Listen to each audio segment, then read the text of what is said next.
Y para que miren el tono que usa y la manera que lo hace, voy a leer un fragmento muy pequeño, pues todo tiene que ser mucho fresco y y dice así. María dio a luz después de 10 horas para conocer a su hijo. Su esposa dio a luz un pez. Era un pez del tamaño de un niño, gordito y con el aspecto de recién nacido que solo tienen los bebés. Juvencio tomó a su hijo en brazos y orgulloso lo presentó a los vecinos. La gente no entendió nada y empezó a hablar con un murmullo loco. María parió un pez, María parió un pez. Si en aquella época las historias se demoraban semanas, incluso meses, en ir de un pueblo a otro, esta se difundió a la verdad.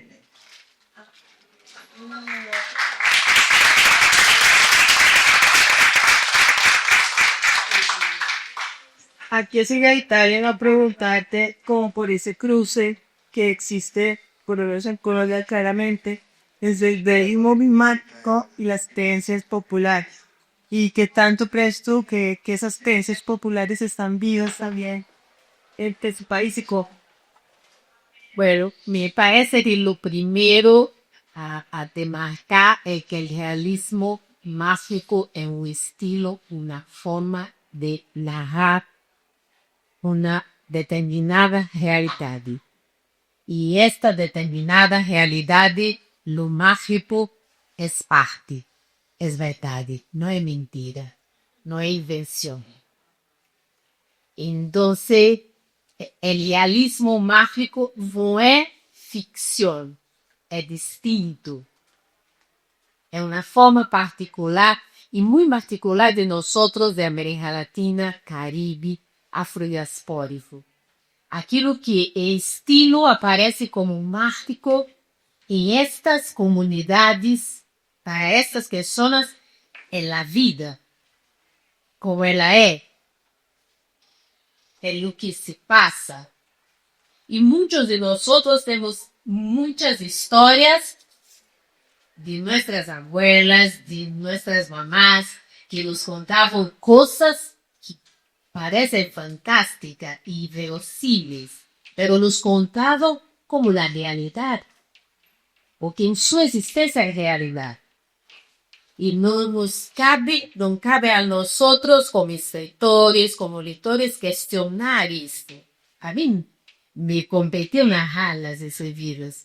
Y todas esas historias, muchas, que mi abuela y mi papá me contaba, y de una mujer que se transformó en una soja con una totuma de oro en la mano. Una cosa tan linda. Y yo dije, y papá, ¿usted presenció? No, pero es verdad, yo tengo certeza. De sé que es. Y yo lo creo. Y entonces, porque ella, esa magia, ese lado fantástico existe en la vivencia, en lo cotidiano, en la cosmovisión de esas comunidades y esos pueblos. Hay otro cuento que me fascina, que es el de las hilanderas de hilos, porque es una historia donde lo que nos cuenta es que en estas poblaciones la tradición es que cuando la mujer ya tiene la edad para casarse, tiene que tejer su primera hamaka. Y así es la manta tejida, es el símbolo de estoy preparada, ¿no? Para casar. Entonces toda esta mujer que no quería casarse, quería saber nada de casarse, pero la obligación era tejer su hamaca. Entonces, en el día teje y en la noche esté. Y como resulta es imposible no recordar el mito de Telembe, ¿no? Que esas cuentan un poco esa historia. Bueno, el libro es un libro que tiene como personaje principal las mujeres. Se llama Cuentos Fantásticos de Severa Rosa, que es una personaje, también fue mi abuela. Y fue mi abuela que me enseñó a leer y escribir, a leer el mundo. Y escribir soy. Pero mi abuela no sabía leer y escribir. Olivia nunca estudó, nunca teve acesso ao escola. Pero yo estoy segura de que me formé enquanto escritora y que mi literatura de su fundamento en lo que me contaba en los ensinamientos de mi abuela. Entonces, mi libro tiene la centralidad de las mujeres y sobre todo el mirar para lo cotidiano de estas mujeres y enxergar en ellos resistencias que muchas das veces nosotras no consideramos como resistências econômicas. Muchas veces nos miramos para nuestras mamás, nuestras abuelas y las consideramos como personas submisas, como personas que no necesitaron las cosas, que no hicieron nada, pero no hacían lo que pediam y criavam estratégias de sobrevivencia, de luta y de resistencia a partir de sus territorios, a partir de su realidade, o que podiam. Entonces, o livro tenta mirar para isto y ver el parimiento de un pez, una resistencia del punto. Que eres, no aguento más. Entonces, y hacer y deshacer una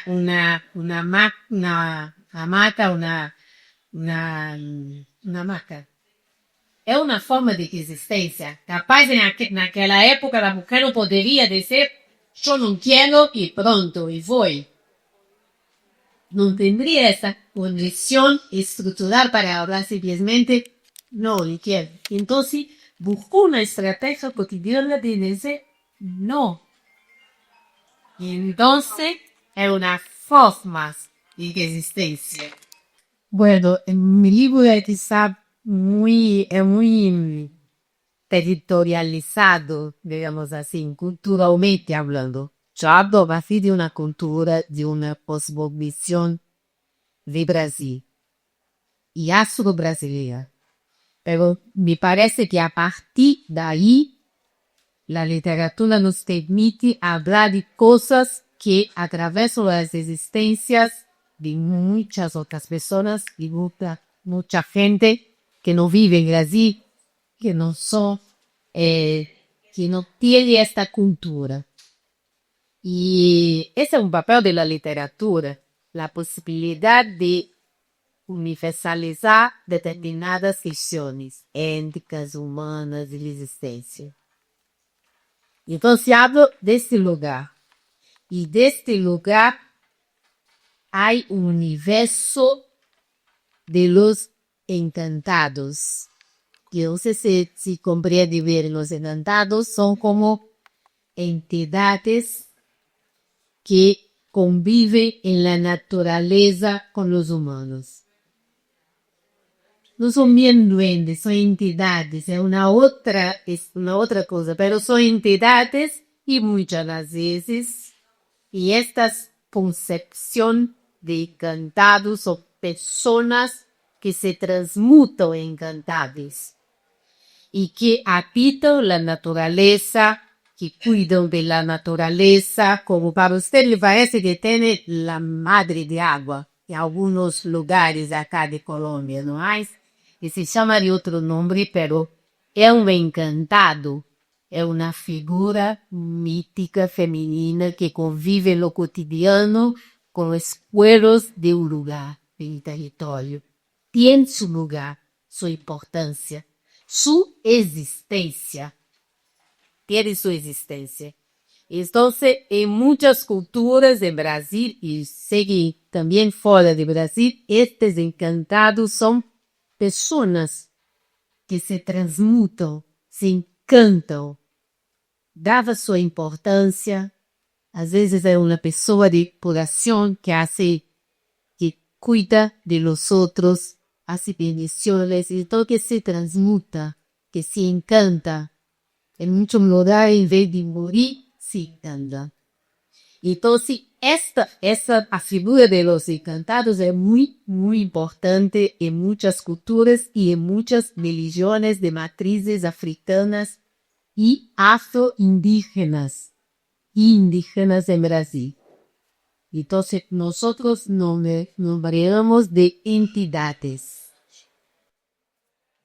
que é despido de uma figura mitológica de folclore. É uma entidade. porque está enferma, está chacosa, y ella se niega rotundamente porque en su vida nunca ha tenido contacto con la electricidad y le parece fatal tenerla. Y entonces la ponen a vivir en la ciudad y ella se niega a abandonar el candil. Siempre lleva su candil en la mano y va por todos lados ahí, apaga todas las luces y va con el candil. ¿Sí? Entonces la gente le dice que es absurdo, que hace, que prenda la luz. Y hay una frase que me parece hermosa que dice, pues cada quien se ilumina como quiera.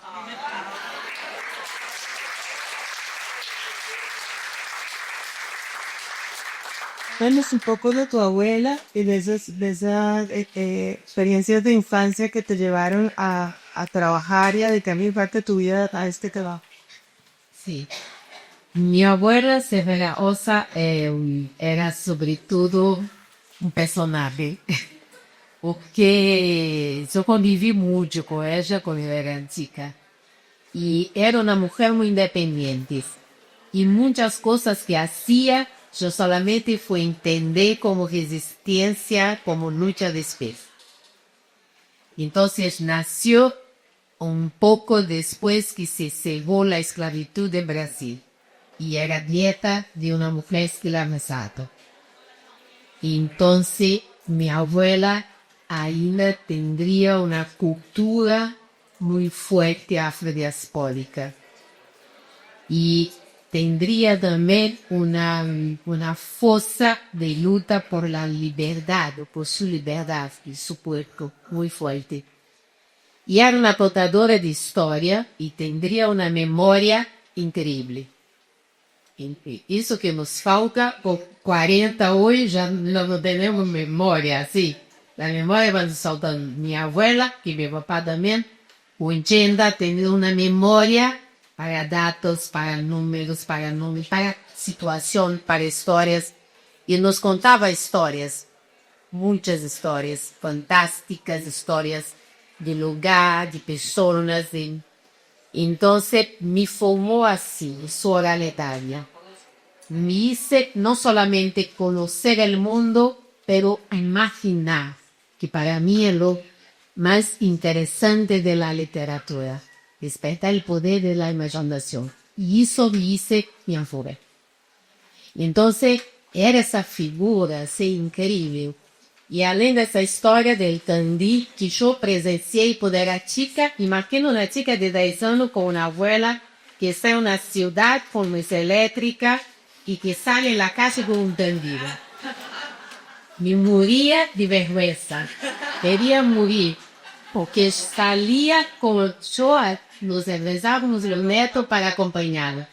Então saía de sua casa, não se prendia a luz elétrica.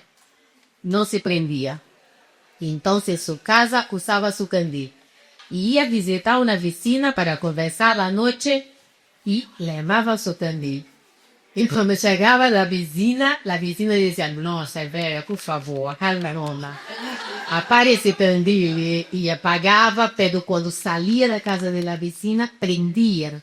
Pero en la calle había iluminación. Y mesmo así prendía su candil. Quando eu era chica, tendria vergonha, porque estava com ela e pensava, não, né? Vou imaginar minha avó como uma louca. Lo neto também. Mas depois, quando comecei a me reconectar com a ancestralidade, por la memória, por las histórias, fui entendendo a força e a potência disso, que era um acto de resistência, de liberdade, de autonomia. Y tenía muchas otras historias, cosas que hacía así increíbles, que después fui entendiendo los significados. Y a mí me parece muy bello que cuentas a Tian que ella se va de la ciudad, ella no muere en la ciudad, algo legalice nada. No, y se quedó poco, porque fue para la ciudad porque sus hijos llevaron, pero no quería. Entonces su existencia, con el candil y otras cosas, conseguiu exatamente que hicieron lo que quería, volver para su casa. Y una pregunta que te hice antes y se quedó con el vinculado, entre otras, fue la relación con la naturaleza, poder romper equilibrio, que te sabe lo que tú sientes que recibías de tu abuela, cómo ha cambiado esa relación con la naturaleza en las ciudades, y cómo era diferente que si a través de estas historias que encuentras, ese vínculo. Sí. Entonces, la relación con la naturaleza es muy fuerte, no solamente para mi abuela, para y mi memoria afectiva, pero hace parte de un modo de vida de determinados pueblos. Entonces, tiene a ver con la ciudad, pero tiene más a ver con el modo de vida, el modo de existencia. Por ejemplo, los pueblos indígenas y quilombolas, afro-rurales, quilombolas que llamamos en Brasil, acá son los palenques. Los quilombos son los palenques acá. Son los pueblos. Todo el mundo quizás significa, sí, como que hay extrañas. Ah, bueno. Entonces, la relación con la naturaleza tiene a ver con este modo de existencia, de vivir. Para los pueblos indígenas, colombianos, los quilombolas, los afro-rurales, los garífunas, para ellos la naturaleza es un ser y los habitantes de la naturaleza tienen derecho a existir, a vivir, a habitar espacios limpios, seguros. Entonces es una relación distinta. Y hoy hago pesquisa en Palenque. Yo soy maestra en la Universidad Federal Fluminense de Rio de Janeiro. Hace 20 años. Vai hacer 20 años agora. Não parece, pero sí. Sí, hace. Entonces, hago pesquisa mucho tiempo con talentos, con mujeres de esos territorios. Y hay una forma distinta de se relacionar con la naturaleza. De entender que la naturaleza no puede ser un medio de producción. Y cambia la relación si piensa de otra forma. Y entonces, porque la naturaleza te da las chevas para curar la salud, para hacer el té que da para tu hijo, que te da el alimento. Entonces, otra relación. Por eso los seres de la naturaleza a esos pueblos son muy importantes. Tienen derecho a estar allá, en un río, en una cachoeira, a vivir, libre de la poluição, libre de que lhe impõe um desenvolvimento desenfreado de predatório, às vezes. Cuéntanos un poco cómo fue el proceso de recopilar estas historias, ese trabajo en campo con la comunidad. Si llegabas a una población y hacías una convocatoria, en fin, o sea, no me imagino cómo fue. Bueno, como hablé, yo desde chica escucho historia, no solamente de mi abuela. Yo siempre me gustó escuchar los mayores, siempre, desde chiquita. Y con tiempo entendí que escuchar ve antes lo que hablar, lo que escribir. Entonces, para mí, escuchar las historias de un mayor era una cosa que hacía parte de mi infancia.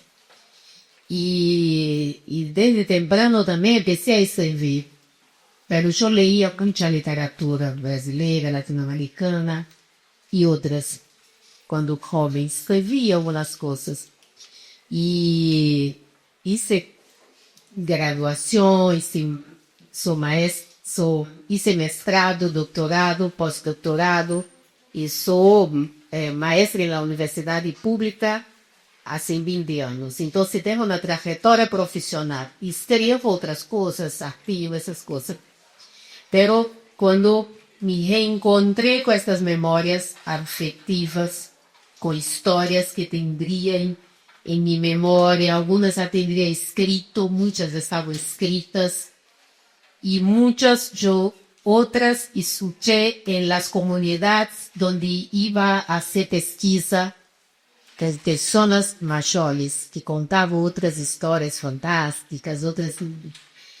Então, quando me encontro novamente, vou me encontrando com essas histórias e eu penso que para o escritor há um momento em que o personagem habla com nós outros e nos diz um pouco o que fazer, nos diz, eu quero ser escrito, eu quero ser escrita, eu quero ser parte de um.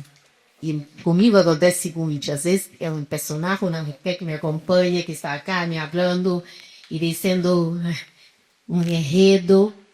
Então, estes encontros com estas histórias e o reconhecimento da oralidade, da forma que eu estudava, como uma forma, com um estilo literário também, com algo que poderia fazer parte de minha escrita, foi essencial para que eu resolvesse escrever um livro de contos com essas histórias. Porque já não cabiam em mim. É como que se precisava ser escutada, precisava falar delas. Então, assim, comecei a escrever. Né? E a escrever, não porque poderia pensar, vou fazer um artigo científico com essas histórias, com essa... porque estava na universidade fazendo 2 classes, mas não era isto. É uma outra dimensão. Né? Então, é muito assim, me surgiu muito dessa forma. En esa mediación entre la oralidad y la escritura y llegar a llamar esto un libro literario, ¿qué autores latinoamericanos te han acompañado? ¿Cuáles han sido tus influencias, tus parientes literarios, digamos? Bueno, yo leí en mi adolescencia primero los clásicos brasileños y después Gabriel García Márquez, que eran lo que más leíamos en Brasil, pero Isabel Allende, Giovanna Betty. Entonces, porque cuando yo era jovencita, eran estes que leíamos. ¿No? Y Borges también. Entonces eran los que llegaban a Brasil, eran los que leíamos en Brasil. Entonces, de alguna forma, Galeano influenciaron mucho mi generación. Háblanos un poco de los brasileños, porque yo siento que tristemente, siendo tan parecidos, el idioma a veces nos separa más de lo que quisiéramos, ¿no? Y uno acaba a veces leyendo más a los autores que escriben en español, como probablemente los brasileños se leen más entre ellos y hay como una brecha. Pero cuéntanos un poco de esos autores brasileños que están más clásicos o que crees que ahora hay que tener en cuenta y como esa relación entre ser todos un mismo continente, pero lenguas que nos separan. Sí. Por ejemplo, voy a empezar hablando de una mujer que se llama Ana María Gonçalves, que fue la primera mujer negra a ser indicada para la Academia Brasileira de Letras, que es una escritora fantástica. Pero hoy nos tenemos muchas mujeres y hombres escritores increíbles, así, que hablan de una perspectiva también afrodiaspórica, de la experiencia. Entonces tenemos Conceição Evaristo, que es una mujer increíble, que crió un concepto de un estilo y un concepto de literatura que se llama escrivivencia. Entonces tenemos también Itamar Vieira, que es un grande escritor, ya conocido del mundo. Y tenemos muchas escritoras hoy, pero los clásicos tenemos también muchos, como Guimarães Rosa, Machado de Assis, Eça de Queiroz, temos Ciano Ramos, Lima Barreto, que son nombres de la literatura brasileña muy importantes.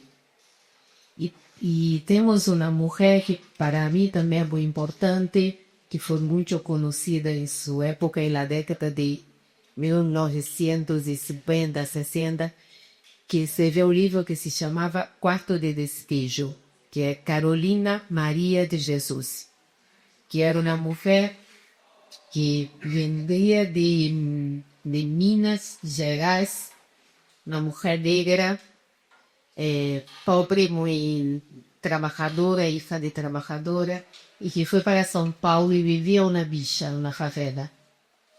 Y que allá hacía reciclado de papel, cataba papel, buscaba papel para vender, para sobrevivir, porque vivíamos así, pues, y escribía esos papeles, papelitos que cataba.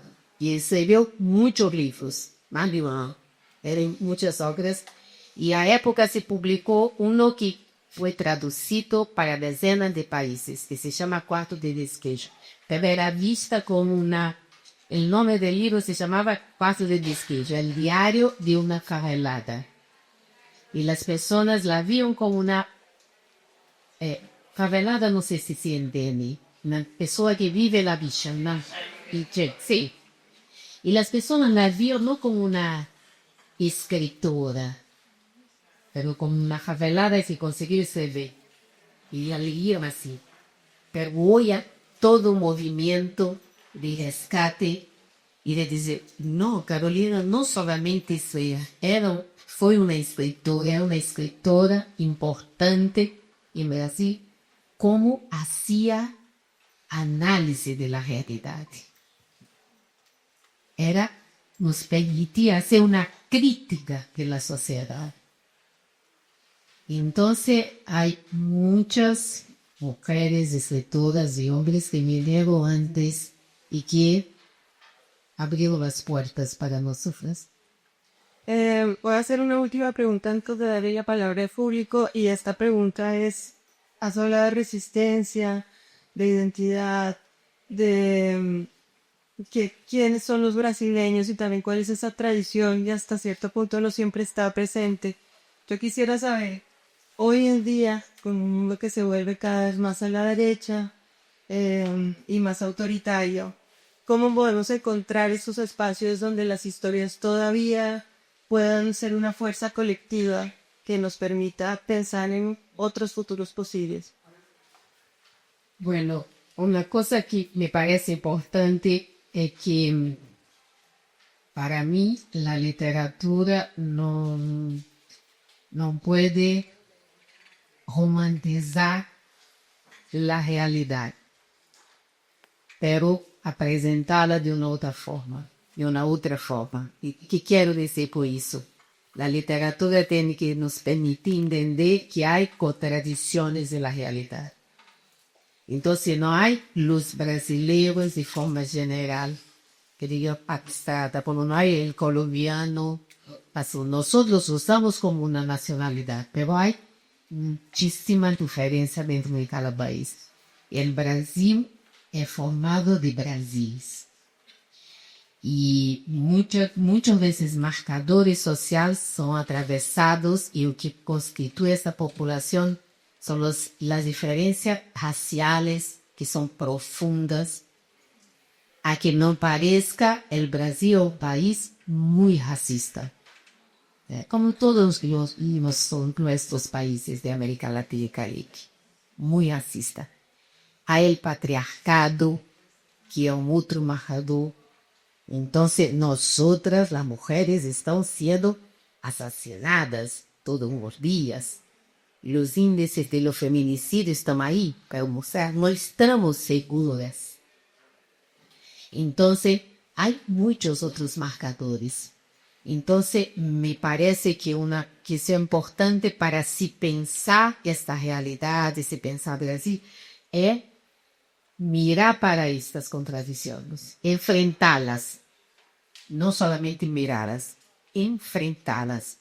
Y me parece que falar sobre ellas y dar lugar para que la literatura que hable de las mujeres, de su sufrimiento, de su persistencia, de sus formas particulares de resistir, de sobrevivir, que hable de las personas negras, las mujeres negras, de su existencia, de sus contradicciones. Entonces, dar lugar para esta literatura es una forma de enxergar estas contradicciones también, y de enfrentarlas. Una de las formas, tenemos muchas otras, las políticas públicas y otras también. Tal vez de una forma apenas. Sí, gracias. Tenemos espacio para un par de preguntas. Gracias. Gracias, el Hi, hi. That's right. ¿Tienes una pregunta acerca de los orishas y las deidades afitadas y si son parecidas a las deidades de que estás hablando o son otras? En mi libro yo hablo mucho de encantados y hablo también de los orishas. Orishas hacen parte de la cosmogonía o del universo afridiaspórico. Son entidades que vienen con los esclavizados de África en su memoria. Y que en Brasil ellos crían formas particulares de reverenciá-los. Não solamente Brasil, na América Latina e no Caribe. Então, são distintos, depende de los pueblos de África que llegaron hasta acá. Hay diferencias en las manifestaciones, en los cultos religiosos. Y las entidades son, los encantados son entidades afro-indígenas brasileiras. Pero no solamente brasileiras, porque los indígenas de otros lugares también tienen encantados de otros países. Pero los encantados tienen una relación muy con el territorio donde están. Entonces nace en ese territorio y es muy particular de la región nordeste, más de la región norte. Entonces nosotros hablamos de encantaría a este conjunto de práctica y de entidades que son los encantados, que hay muchos distintos a depender de la práctica religiosa, pero más do que eso hacen parte de la cultura, porque viven y conviven con los que viven en la comunidad. Entonces, en la región amazónica hay muchos encantados que habitan las aguas profundas de los ríos. A veces son serpientes, son peces, no son encantados. Para algunas personas hacen parte de sus prácticas religiosas. Para otras, hacen parte de su cotidiano. Porque dicen para su hijo, no va al río a cierta hora, porque la serpiente encantada va a te llevar para el fondo. Entonces la mamá habla con el hijo, hace parte de lo cotidiano. Y los hijos no van porque acreditan y porque hace parte, está allá. Entonces los encantados conviven con esa realidad, hace parte de la realidad. Usted dijo afro indígena, o sea que sí hay, sí hay esa mezcla afro-indígena. Culturalmente, sí, sea norte y en alguna parte del nordeste, sí.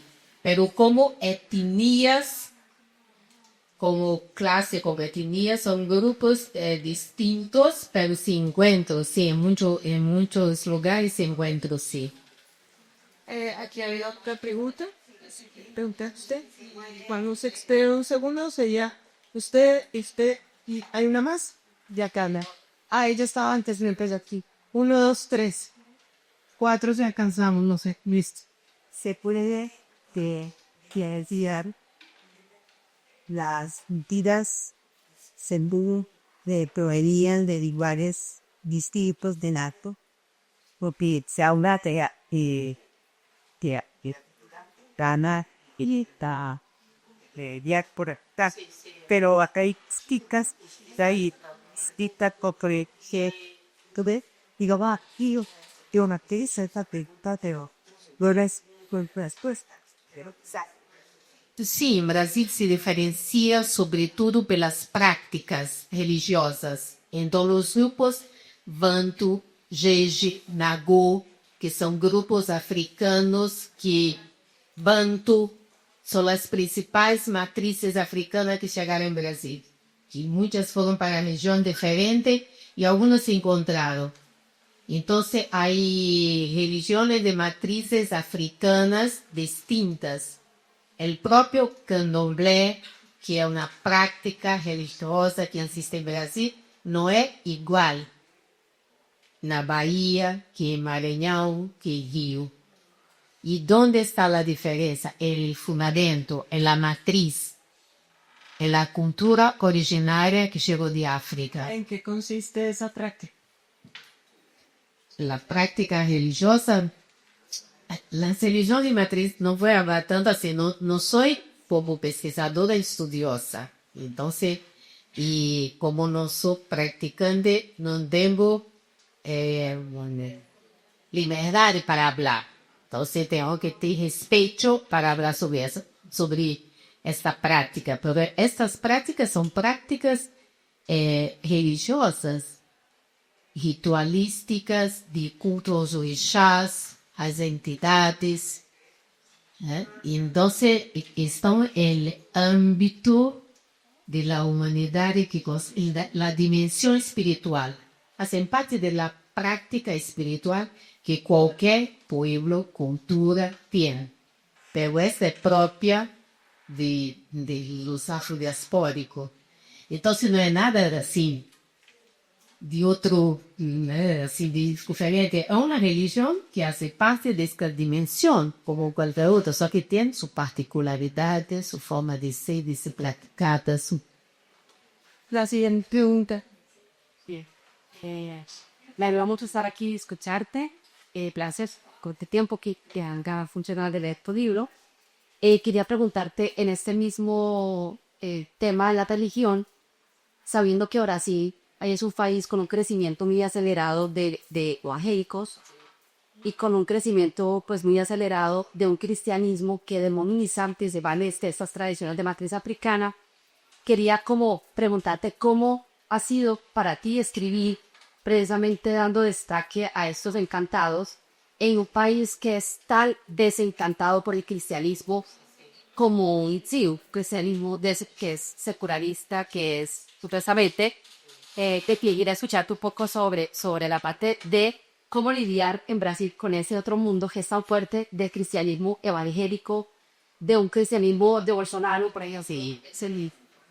Exatamente, uma muito boa pergunta. Me parece que isso se passa, este tipo de escrita, de literatura que em Brasil tem se produzido muito, não somente como esta de realismo fantástico, pero sobre os personagens afro como sujeito, sobre a esclavitud, sobre as mulheres, sobre o patriarcado. Me parece que se faz uma coisa interessante. De fato, a cultura afrodiaspórica e, sobretudo, a religiosidade sempre foi demonizada no Brasil. Pero também se há um movimento contraditório, como se passa com as mulheres, que as pessoas que não reproduzem, que não concordam com essa demonização, e que ademais sofrem, estão buscando estas leituras. Estão lendo. Então, primeiro que nós, quando escrevemos pensando que vamos ser lidos pelos que pensam como pelos que acreditam que a religião afro-brasileira ou afrodiaspórica não deve ser demonizada, ou porque pelos que não creem que há uma diferença entre raça que hierarquiza uma pessoa em relação a outra, porque as mulheres são mais frágeis que os homens. Então, me parece que escrevemos para as pessoas que não acreditam nisso, que não esforçam isso. pero não queremos escrever só para ela, porque queremos mudar essa realidade. Então, por isso também é importante que essa literatura alcance outros espaços. Então, em Brasil, hoje, há espaço, muito mais espaço para essa produção, mas também há mais leitores. Que temos, para escrevermos, temos que formar leitores. E se formam leitores nas escolas, nas bibliotecas. Isso é importante, esse movimento é importante. La tercera pregunta. Bueno, mientras felicidad, yo quería preguntarte cómo todos estos estudios culturales y todos estos aportes de la oralidad ayudan realmente a que las políticas públicas se respeten en Brasil, que es un país tan grande que, por ejemplo, no hay mucho reconocimiento como nosotros de las lenguas indígenas, por ejemplo, no son formalizados. Entonces, ¿cómo esto contribuye de cierta manera a la población afro a tener, digamos, un reconocimiento y una participación? Porque tienen, de hecho, una población grande africana en Brasil, ¿no? En Salvador Bahía hay una.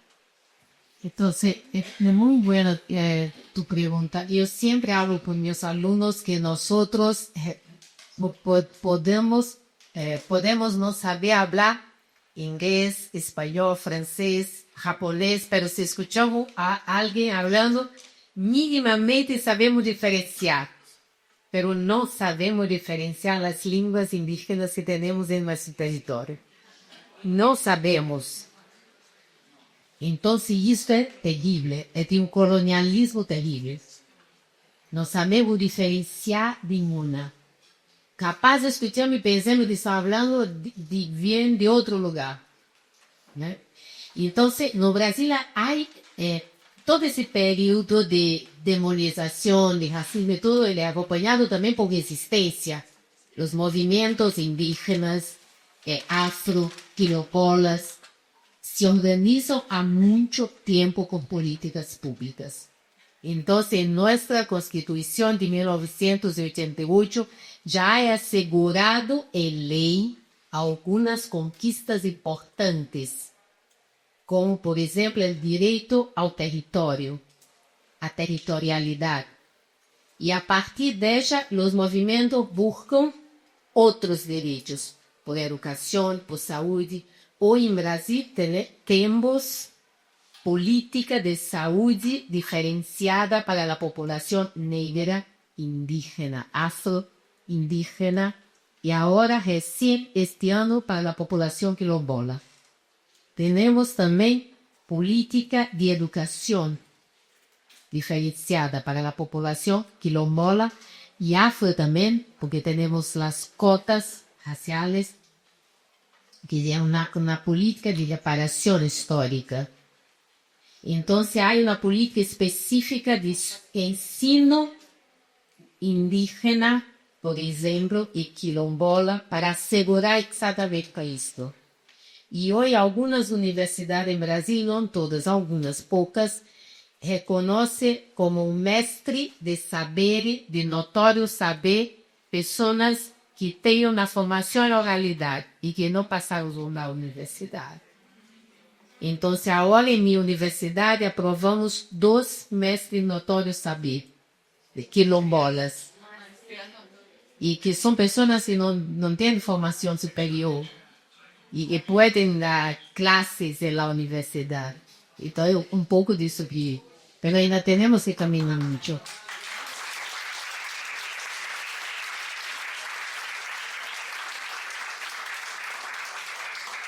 Octava, cuarta y última pregunta, por favor. Sean breves frases. Right, mucho gusto tenerte aquí en este territorio tan cercano a tu corazón y a tu narrativa. El libro en realidad es todo un caudal, un río de libertad. Tu propuesta es la libertad. Todos los que conoces. Y por supuesto que cuando hay libertad, tenemos en cuenta a quienes luchan, a quienes están ahí involucrados en ese proceso. En la literatura latinoamericana hay una obra de... ¿Qué tal le pregunta? Hoy le voy a dar la pregunta.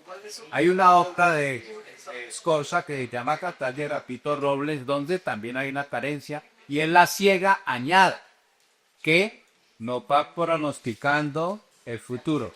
Es que en este texto de hilanderas de hilos, hamacas, todo un espacio, destinos. ¿Cuál es ese destino tuyo de personaje carente, pero que nos lanza al futuro?